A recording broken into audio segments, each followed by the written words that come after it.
Hoy vamos a darle continuidad al tema de las modalidades educativas. Ya hablamos de la educación remota de emergencia, que repasando un poco su definición, es ese proceso educativo que se dio con el fin de garantizar el acceso a la educación durante la emergencia de la pandemia del COVID-19.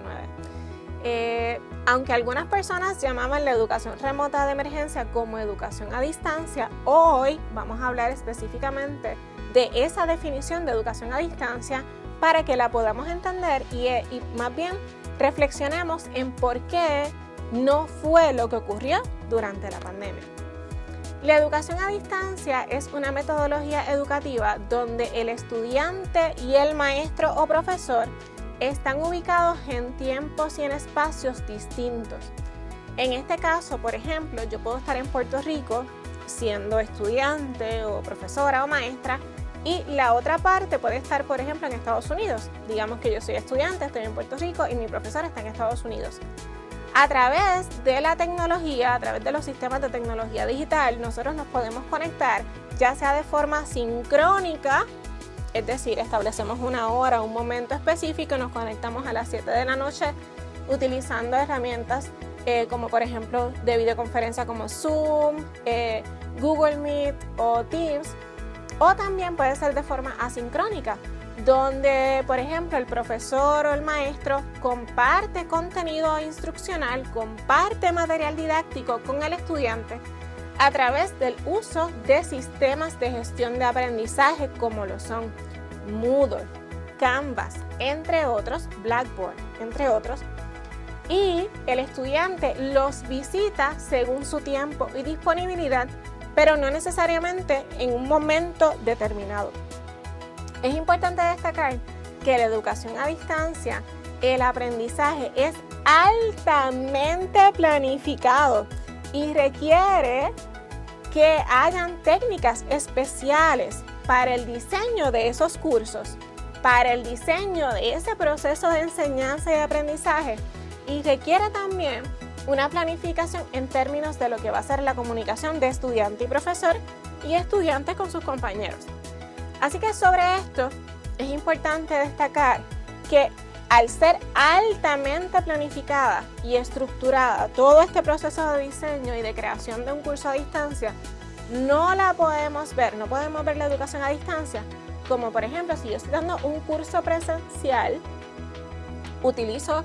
herramientas de tecnología digital, como por ejemplo utilizo presentaciones digitales en Canva o en PowerPoint, utilizo documentos en Word, utilizo documentos en PDF. La educación a distancia no es yo tomar todos esos materiales instruccionales que yo he creado para ofrecer mi clase presencial y llevarlos a un sistema de gestión de aprendizaje para ofrecer la clase. Eso no es. En el caso de la educación a distancia se requiere que esos materiales instruccionales se diseñen pensando en que o el estudiante no va a estar de forma sincrónica con el profesor, es decir, que tenga la información suficiente para que el estudiante pueda entender el concepto que se le está explicando. En esa parte, posiblemente se combinen materiales audiovisuales, es decir, un video creado tal vez por el profesor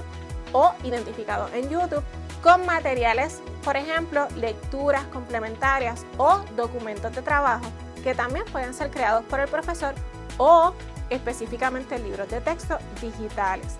Pero esta parte es importante reconocer que todos los materiales que se compartan, todos esos contenidos que se desarrollen para un curso a distancia deben ser altamente planificados y alineados a lo que son los objetivos del curso y que a su vez se busque que el estudiante pueda comprender ese material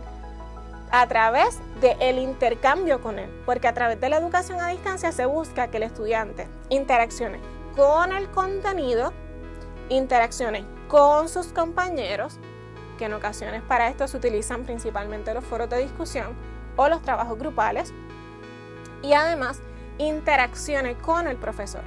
Así que para la educación a distancia es importante reconocer que deben estar estos tres componentes y que no se trata de que un profesor va a colgar todos sus materiales presenciales de la presencialidad,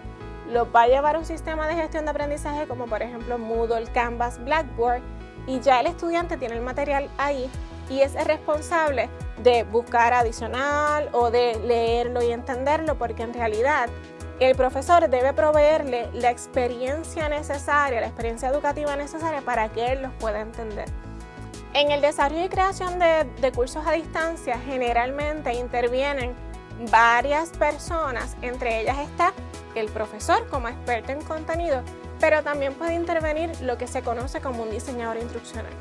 El diseñador instruccional no necesariamente domina el contenido, sino que utiliza el contenido que le da el profesor y él, digamos que hace la magia y construye materiales de acuerdo o más bien utilizando una línea de pensamiento, una línea que le permita al estudiante entender lo que está ocurriendo. Además de que a través de los cursos de la educación a distancia, las instrucciones deben estar lo más claras posibles y el estudiante debe poder tener todo a la mano. Debe tener las instrucciones, los objetivos, las rúbricas, todos estos componentes deben estar disponibles dentro de lo que es un curso a distancia. Así que, a diferencia, y para ir cerrando esta parte del video, a diferencia de la diferencia principal entre la educación a distancia y la educación remota de emergencia que discutimos en un video anterior, es que la educación a distancia es altamente planificada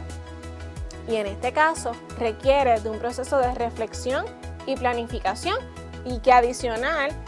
se revise constantemente estos materiales para asegurarse, por ejemplo, de que los enlaces no están rotos, entre otras cosas, y que el estudiante pueda tener un aprendizaje continuo durante lo que es su experiencia en el curso. Así que vamos entonces a cerrar esta parte y en un próximo video vamos a hablar sobre lo que es la educación híbrida y otras modalidades educativas.